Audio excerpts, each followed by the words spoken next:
Sorry, so this is a new video because I had to pause it because I was being phone called. Yeah, so basically the nuns get forced to be handmaids, which is just horrific. So I've renounced their celibacy, sacrifice it to the common good. I've underlined. There's an but basically she's saying that no one likes them anyway, that people stay away of them. There's an odour of the witch about them, something mysterious and exotic. It remains despite the scrubbing and the welts on their feet and the time they spent in solitary. They always have those welts. They've always done that time.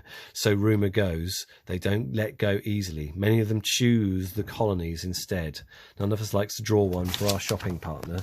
They are more broken than the rest of us. It's hard to feel comfortable with them. So yeah, just one of the it's a little detail that Atwood puts into the book just to really tell you how evil this regime is, that they force nuns to be handmaids and they torture them until they agree. So we then have a load of female stuff, you know, modest apparel, shamefacedness and sobriety. So they're all subjection. So they're basically, you know, this is how humble that women have to be in their society. And then we have the biblical present for, and Adam was not deceived, but the woman being deceived was in the transgression. So we're basically that old idea from the Bible that men are infallible and it's all women's fault that the fall happened. I've written hypocrisy there because this is something Ofgren said. He should tell it to the wives, Ofgren murmurs, when they're into the sherry. So it's saying how the wives, you know, they get drunk and think different things than they're supposed to.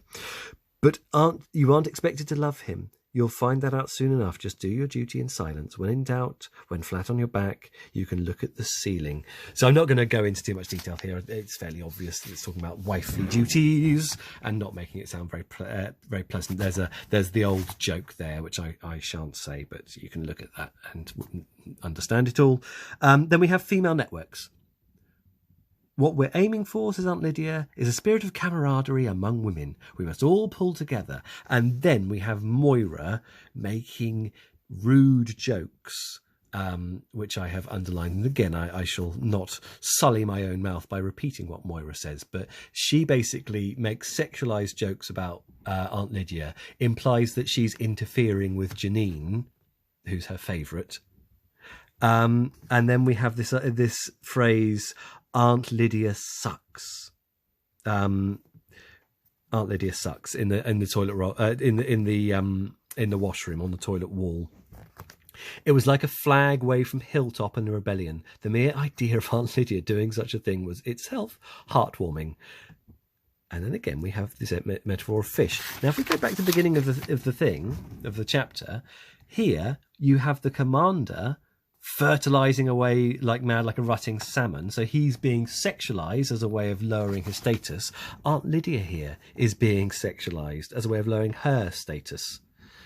So now I imagine among these angels and their drained white brides, momentous grunts and sweating, damp furry encounters, or better, ignominious failures.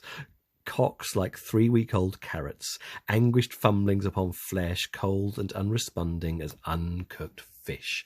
So sexualization is a tool for Offred to lower the status and power of the people who oppress her. From Aunt Lydia sucks to these comparisons with fish. And then female networks again. I can't help it. I can't say I won't go. She ought to know that. We're on the sidewalk now. It's not safe to talk. We're too close to the others, and a protective whispering of the crowd is gone. We walk in silence, lagging behind until finally she judges. She can say, "Of course you can't, but find out and tell us." Find out what, I say. I feel rather than see the slight turning of her head. Anything you can.